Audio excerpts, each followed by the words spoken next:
escuchando Medicina de Brujas. Somos Florizán, creadoras de la Escuela de Salud Ronda Lunar, el lugar de las brujas científicas. Apretá a seguir, así nos ayudás a seguir creando y te enterás todas las novedades. Sumate a nuestra comunidad gratuita, el Club de la Peri, donde compartimos medicina natural con evidencia científica para acompañarte en tus cambios de esta etapa. Encontrás el enlace en la descripción del episodio.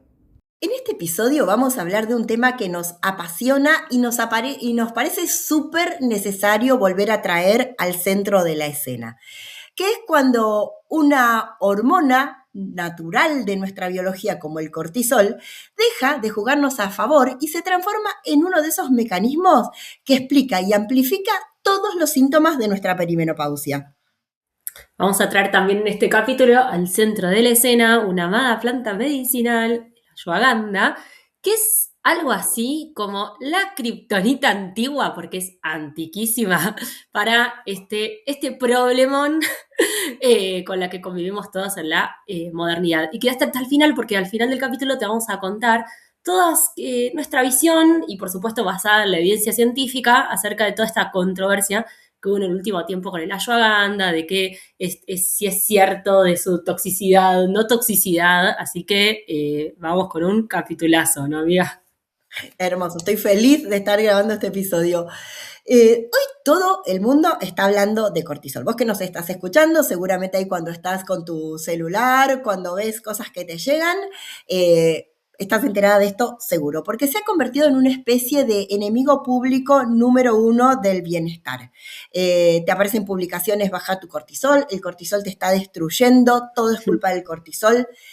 Entendemos de dónde viene eso, pero vos ya nos conocés y sabés que no nos gusta subirnos a las olas de moda de tendencia, sino ir a investigar qué hay en nuestra biología, traerlo al centro y de ahí poder entender qué nos está pasando, ¿sí?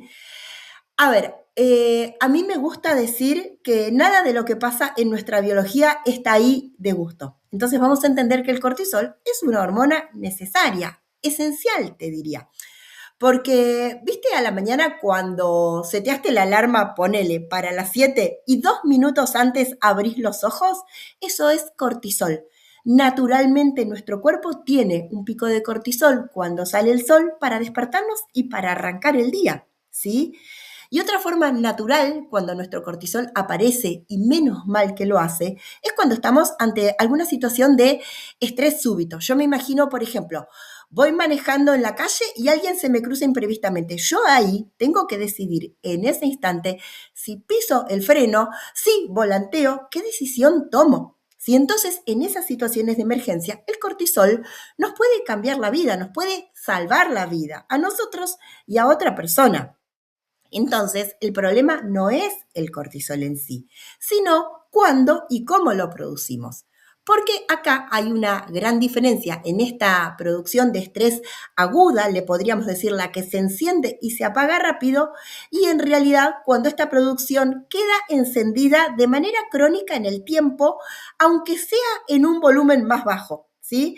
Yo me imagino, a veces tengo mi pava eléctrica que el botoncito de encendido y apagado no le funciona bien y tengo que estar atenta a apagarla, porque sé que si la dejo enchufada, me va a terminar generando un cortocircuito y se me va a incendiar la casa. Con el cortisol pasa algo parecido. Tiene que ser un mecanismo que se encienda y se apague y vuelva al reposo, porque para eso está diseñada nuestra biología. En cambio, cuando queda la producción de cortisol encendida ahí, es lo que Lisa Mosconi, que es una neurocientífica que amamos, dice que se transforma en un mecanismo silencioso e imperceptible. ¿Qué pensás vos de esto, amiga? Y que totalmente sí, y que todo esto que estás mencionando, que puede suceder en cualquier momento de la vida, pues cortisol necesario para la supervivencia, punto. Pero cortisol crónicamente aumentado, por supuesto, explica muchísimos de los problemas de salud de la modernidad, pero que todo esto actúa como un amplificador biológico. ¿Cuándo? Querida amiga, tenemos que decírtelo a partir de tus más 40 con todos los cambios en tu transición hormonal, motivo por el cual escribimos un libro y hay capítulos dedicados a eso. Creo que el cortisol está bastante presente en muchos de nuestros capítulos como mecanismo fisiopatológico.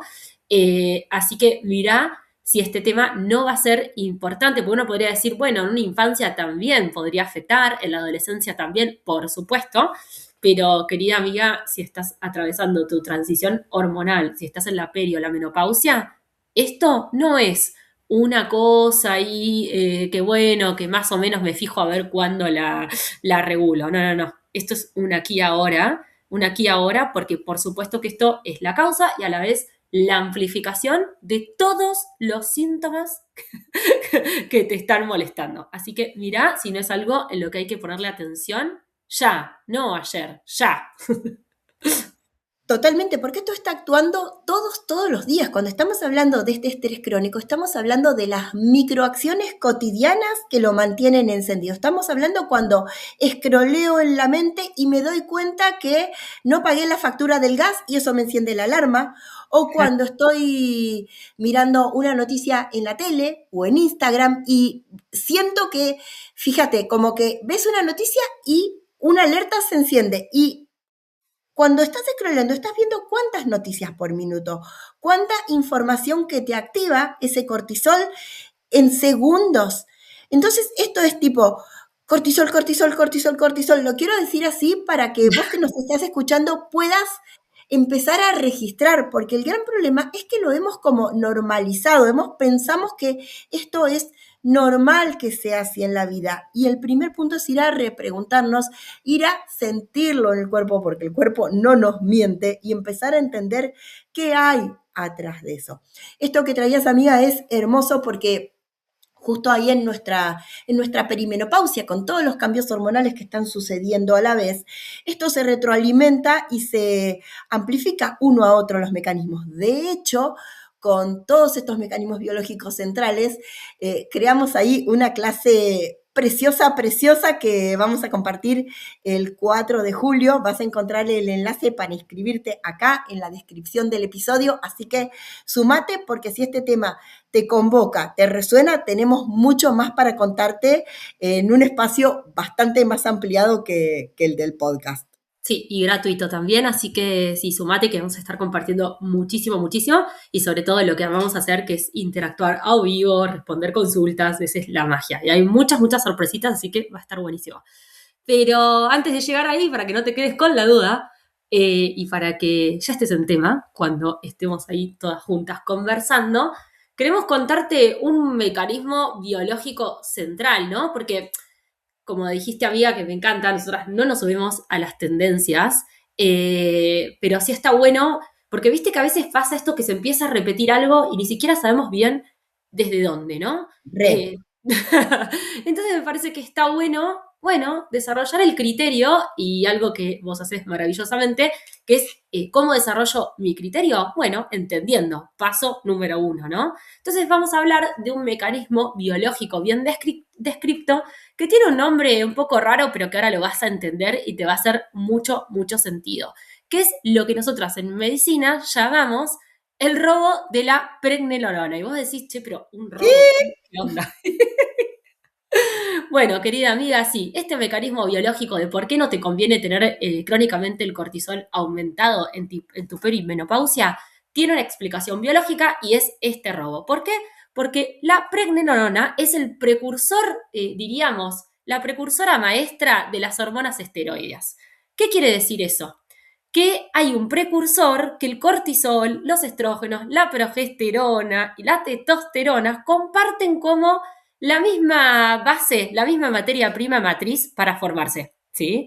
Entonces, cuando el estrés, como vos explicabas, se vuelve crónico, ¿el cuerpo qué hace? Agarra y dice, esta materia prima que me sirve para producir todas estas hormonas, ¿sabes lo que voy a hacer? Voy a derivarla hacia la supervivencia, hacia la producción de cortisol, ¿sí? Porque el cuerpo no está diferenciando en que si la noticia que viste en realidad no te va a matar. Piensa, me va a matar, ¿entendés? Aunque no te vaya a matar, el cuerpo lo sensa así y el cuerpo maravillosamente dice, che, antes de derivar esta producción hacia producir ¿sí?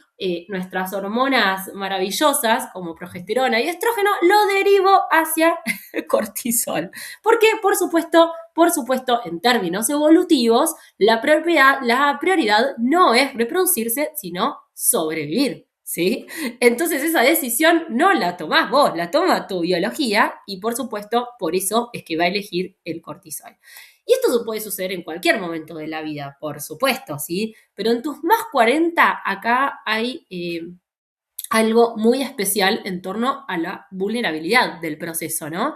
¿Por qué? Porque tu cuerpo ya está produciendo estos vaivenes estrogénicos con ese descenso que empieza a suceder, la progesterona que nos empieza encima lenta y paulatinamente, la progesterona es como tu valeriana natural, ¿no? Y si encima, y te está empezando a abandonar, y esto va a suceder porque es fisiológico, pero si encima vos acelerás con la producción de cortisol ese proceso, bueno, por supuesto que todos los síntomas se te van a amplificar. Entonces, en muy poquito tiempo te explicamos por qué es que esto sucede. No porque esté de moda putear al cortisol, no porque esté de moda, ¿no? Sino porque este mecanismo biológico concreto, a través de esta producción hormonal, te va a hacer sentir más intensamente todo lo que te está pasando. Y amiga, ¿vos cómo lo sentiste todo esto en algún momento ahí de estrés rock and roll? Yo no me privé de ninguno de los síntomas de la perimenopausia. ¿Cómo me hubiese gustado saber todo esto antes, eh?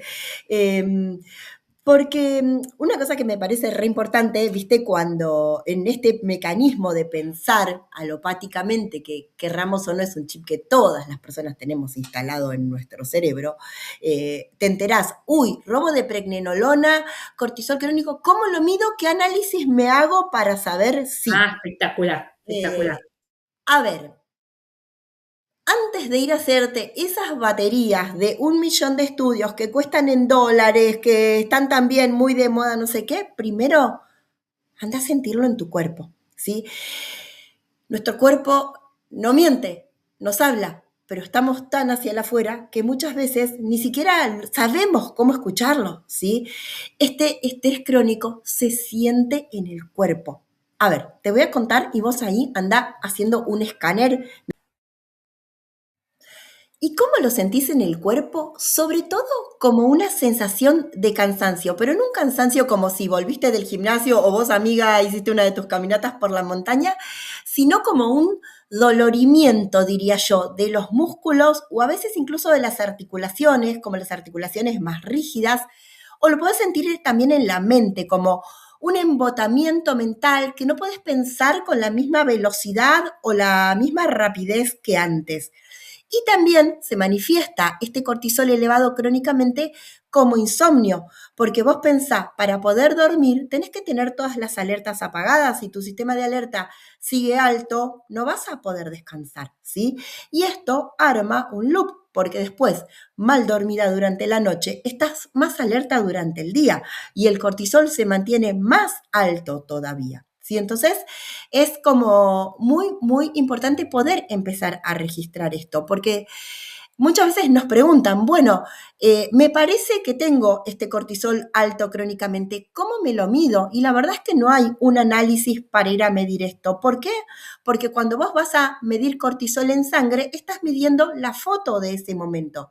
Y nada tiene que ver con esa muestra de sangre que te sacaste a las 8 de la mañana con cómo está tu cortisol a las 2 de la tarde o a las 2 de la mañana incluso. Entonces, lo fundamental es empezar a hacer esto, el autorregistro, el darme cuenta de cómo estoy gestionando el estrés hacia afuera y cómo lo estoy sintiendo hacia el cuerpo. Pero por supuesto, si ya nos conoces, nunca nuestra idea es activar alarmas innecesarias o traerte problemas para los que no vamos a tener una solución para compartirte. Por eso, este episodio se llama Cortisol y Ashwagandha. Así que, amiga, ¿querés contarnos un poquito de esto que definiste tan hermoso como la kriptonita del cortisol? Kriptonita del cortisol. Bueno, sobre todas las cosas queríamos traer esto, ¿no? Que si vos estás con agotamiento, aunque descanses, estás irritable, si tenés olvidos, niebla mental, todos tus síntomas de la perimenopausia, así como exacerbado como contamos, y te dijeron, bueno, te tenés que relajar, sabemos que eso es un poco cruel porque quizás no podés cambiar, sí podés siempre mejorar la gestión de lo que pasa, pero el afuera, así como está, quizás tanto no lo podés cambiar, ¿no? Entonces también nos parece un poco tirano esto de, bueno, andá y relajate y fíjate.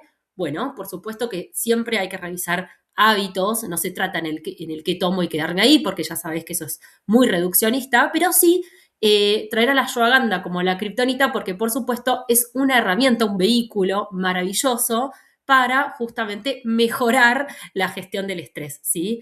Si bien esta planta es una medicina milenaria que nosotras conocemos hace más de 15 años, y en ese momento, en Argentina, donde nosotras vivimos, cuando nosotras estudiábamos ashwagandha, no se podía casi ni conseguir, y hoy verdaderamente es como que decís ashwagandha y todo el mundo sabe de qué se trata y es bastante más accesible conseguir un extracto de buena calidad, ¿no? Y esto tiene que ver con que, por supuesto, la medicina occidental dijo, che, ante tanto cortisol, tanto estrés, hay una planta de la ayurveda que ayuda con esto, a por ella, ¿no? Pero bueno, queremos traer en esencia la realidad es que no es un descubrimiento moderno nuevo, sino que tiene 5.000 años de experiencia continua en el uso, ¿sí? Y finalmente, un recurso que nos ayude con el agotamiento a regular el cortisol, bueno, tiene sentido que se esté revalorizando y que de alguna forma se haya puesto entre comillas de moda y que Por no haya suerte. sido, por suerte, y que no haya sido como otra, porque hay un montón de otras plantas de la ayurveda descritas en farmacopea que no están tan así en boga. Cuando nosotras decimos, no sé, yatavari, y no es una planta que por ahí tenga tanta, ¿no? Y bueno, la ashwagandha tiene esta particularidad. El nombre científico es Witania somnífera y lo que sabemos hoy, más allá de toda la sabiduría y el legado maravilloso que nos dejó la Ayurveda, es que actúa directamente sobre el eje del estrés, sobre el eje HPA. Y lo que hace concretamente es ayudarnos a regular los niveles de cortisol, mejorando nuestra respuesta al estrés. Y esto es interesante porque más allá de que Ayur decía esto hace mucho tiempo, hoy también la ciencia moderna sí también lo estudia, ¿sí? Estudia los mecanismos biológicos que hacen que ashwagandha tenga este superpoder, podría decir, ¿no? Y si bien vos ya nos conocés a esta altura, a nosotras nos encanta hacer puentes entre lo ancestral y lo científico. Quizás nosotras no necesitamos un paper más que diga que la ashwagandha sí funciona, porque 5.000 años de evidencia viva son bastante Un interesantes, pero, montón. pero sí es interesante cuando aparece algún paper, las dos sonreímos y decimos, ¿viste? Yo te dije. Y bueno, y es interesante porque obvio está bueno ir viendo también cómo muchas veces la ciencia acompaña esta información ancestral, ¿sí? Entonces, bueno, vos justo ayer cuando investigábamos, como actualizábamos la info para este episodio, me trajiste un paper que me encantó y no sé si lo querés contar en resumidas cuentas. Esto vamos a ampliar más en la clase gratuita y en nuestros programas y todo lo que estamos haciendo, pero si querés contar un resumencito de esa última nerdeada.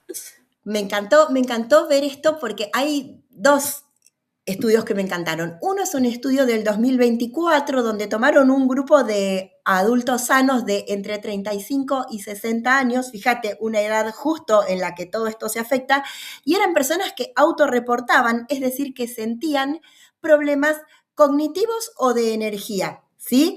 Y tomaron ashwagandha durante 4 a 8 semanas. Y fue súper interesante porque con las escalas que los evaluaron mostraron mejorías en la memoria, en las funciones cognitivas, que es cómo procesamos la información en la mente, no solo en la memoria, en el estado de ánimo y en la fatiga. Me encantó. Todas esas áreas se mejoraron tomando ashwagandha durante 4 a 8 semanas.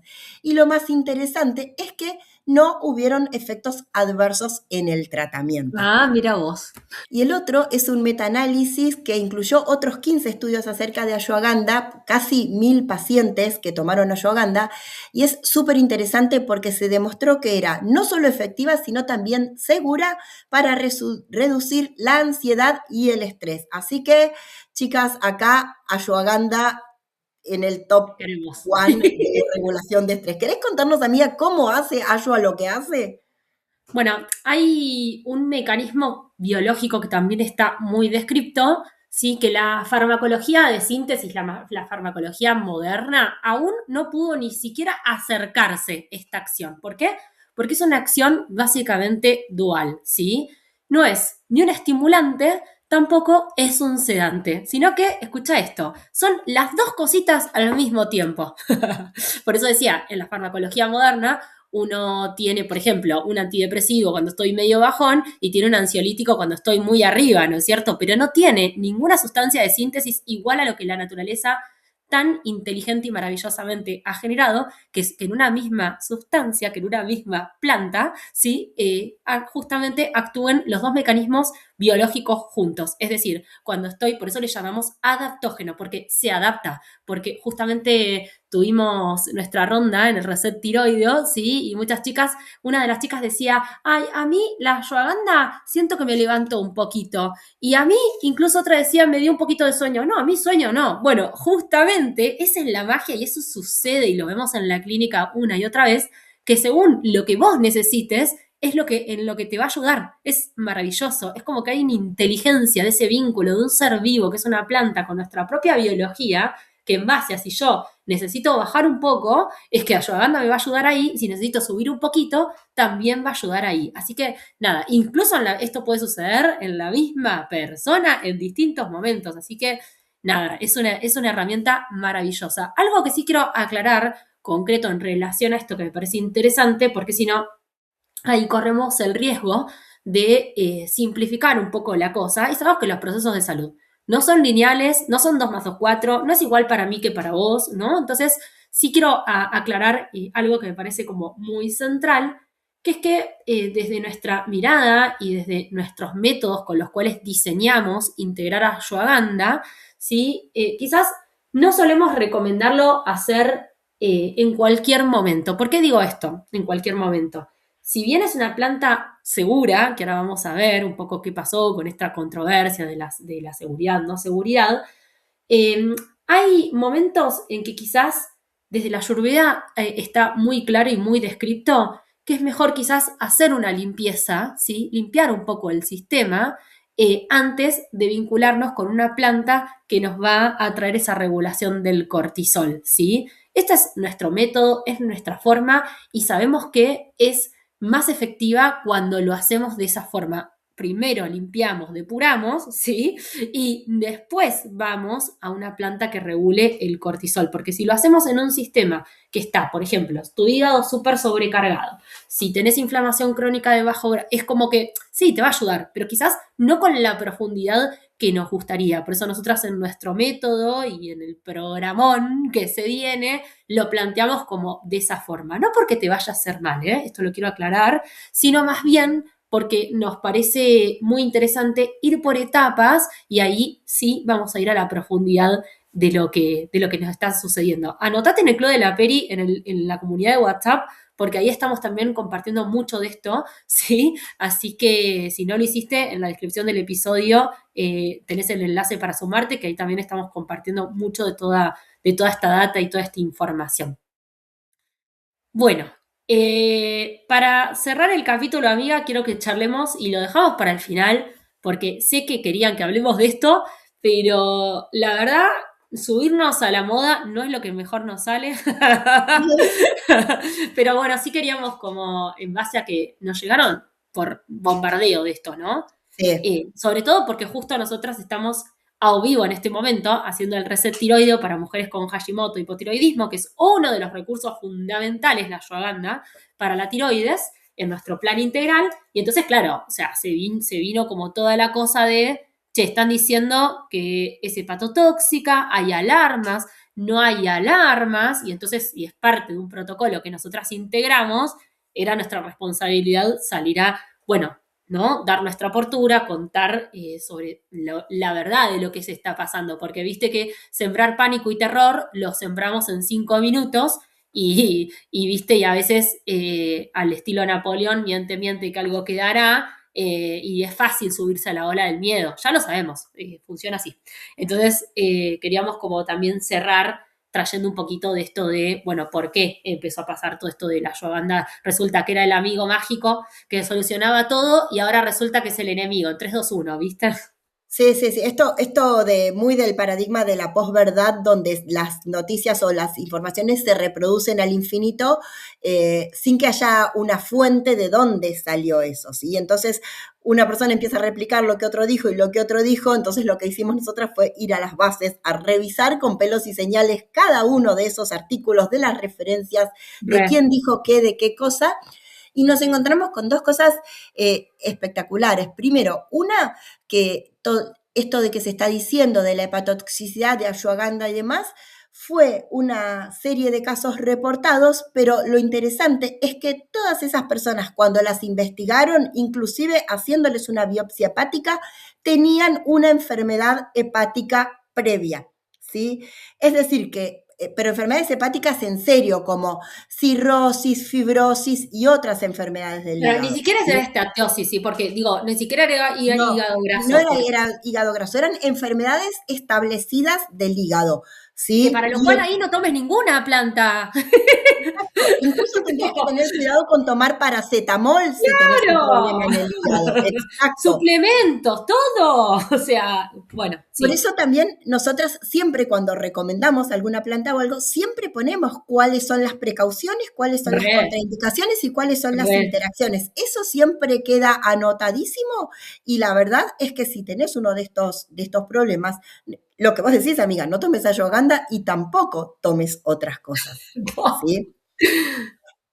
Y después otro estudio súper interesante que hubo, porque en algún país de Europa se hizo como una llamada o una alerta en relación a ashwagandha y problemas de tiroides, y en realidad cuando fuimos a mirar uno por uno los casos que habían sucedido, en realidad había sido un estudio en el que le habían dado ashwagandha a pacientes con problemas mentales que tomaban inclusive psicofármacos. Entonces fíjate que acá Ah, hay dos fíjate cosas cómo. súper interesantes. En pacientes que ya tomaban psicofármacos, ashwagandha no les trajo ningún problema.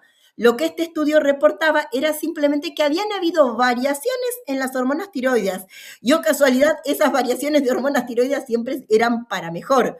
Siempre les bajaba la TSH a un nivel más útil o les subía la T4 en un nivel de utilidad también. Nadie tuvo Claro, un problema de toxicidad o de empeoramiento tiroideo, sino de variación, pero dentro de un rango mejor. Por eso es que hay que ir a mirar los datos a la base, ¿sí? Entonces, la verdad es que haciendo esta salvedad de que si tenés una enfermedad crónica hepática, va a ser mejor que no tomes ninguna planta, ningún suplemento, incluido ashwagandha, salvo claro. eso, bienvenido sea.